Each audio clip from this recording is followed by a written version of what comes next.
Bonjour à tous, pour équilibrer ma chaîne YouTube, je vous propose un sujet un petit peu différent en vous présentant un diorama que j'avais commencé à réaliser il y a une dizaine d'années, que j'avais pas fini, j'étais passé à autre chose pour une raison ou une autre. Le voici maintenant en cours de montage, je le reprends et puis ça sera ainsi l'occasion de vous présenter certaines techniques de maquettisme que j'utilise. D'abord, la photo qui nous sert. Donc j'ai essayé en fait dans ce diorama de reproduire plus ou moins cette photo, vous voyez, d'un pont de fortune qui a été jeté dans une zone industrielle d'Allemagne, vraisemblablement, par les troupes américaines. Donc cette photo était le point de base de notre diorama. Nous découvrons d'abord la portion de bâtiment. Alors celui-ci est en fait une récupération. À l'origine, j'avais voulu fabriquer une maquette de transformateur électrique.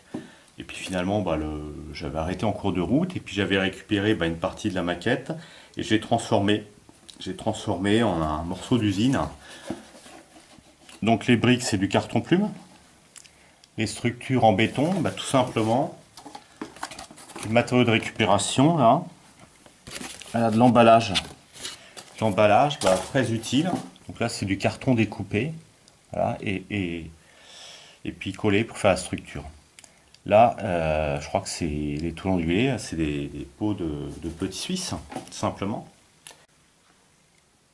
Au niveau de la voie pavée, en fait, j'ai utilisé des pavés thermoformés Rémy, qui était une marque polonaise qui faisait du thermoformé dans les années 90. Je doute que ça existe encore, mais certains ont connu. La gamme était très intéressante. J'en ai acheté pas mal et qui me serviront toujours pour les réalisations à venir.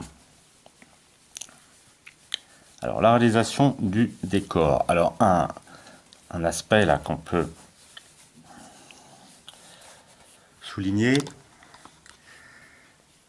déjà, ce sont les éléments de ruine avec les gravats.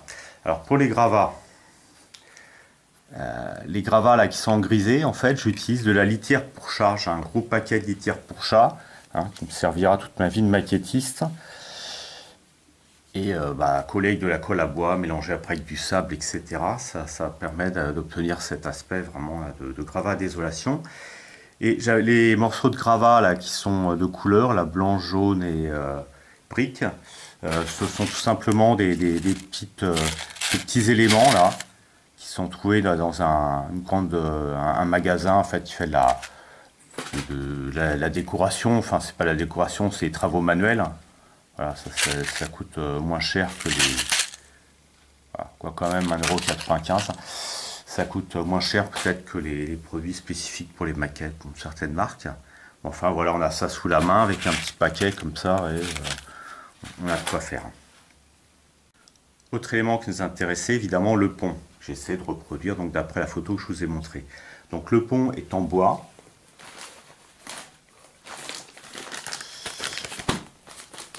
Et pour le réaliser, j'ai utilisé en fait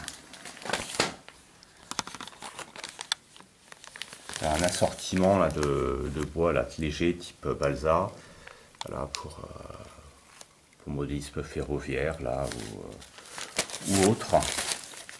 Pareil que j'ai obtenu dans un magasin là, qui est spécialisé un petit peu dans tout un tas de choses type travaux manuels.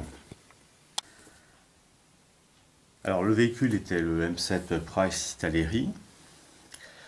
J'ai ajouté des chenilles mobiles qui sont je crois des chenilles AFV Club. Qui sont des chenilles en maillon en plastique. Voilà, donc ça permet d'obtenir le petit effet là qu'on voit là. Très important. Le mouvement de la chenille. Sagging.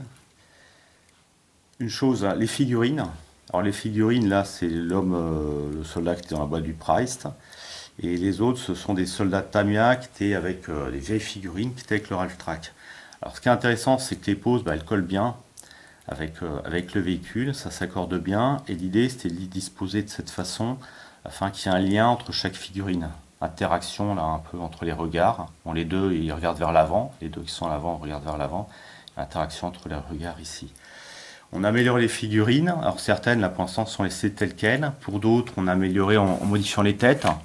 Celui-ci, par exemple, j'ai changé la tête, j'ai utilisé une tête en pièces détachées Verlinden. en résine. Pour d'autres, bon, on les voit pas là de ce côté parce qu'ils sont dos. Celle-ci, j'ai coupé la tête d'origine Tamiya, qui est pas très bien gravée. Et puis, on va la montrer d'ailleurs.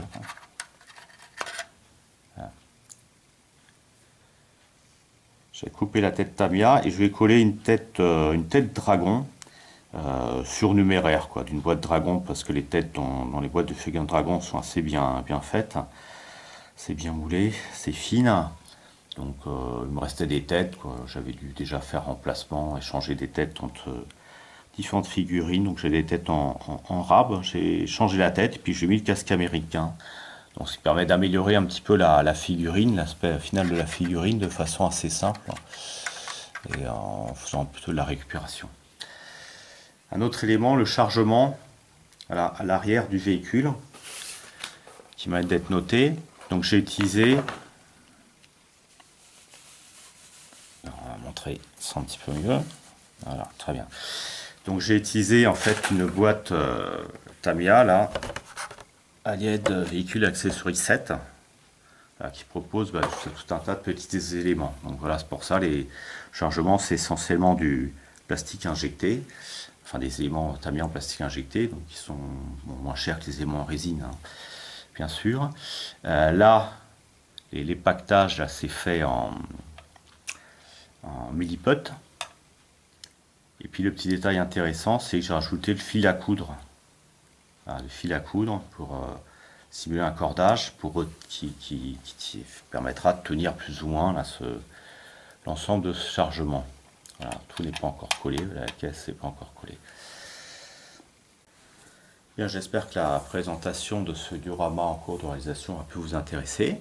Puis moi je vais me mettre à travailler sur ce diorama. J'ai en fait les figurines à finir et puis la peinture du blindé, et puis c'est à peu près fini après, hein. Et puis pour vous présenter ce diorama fini bientôt dans une nouvelle vidéo.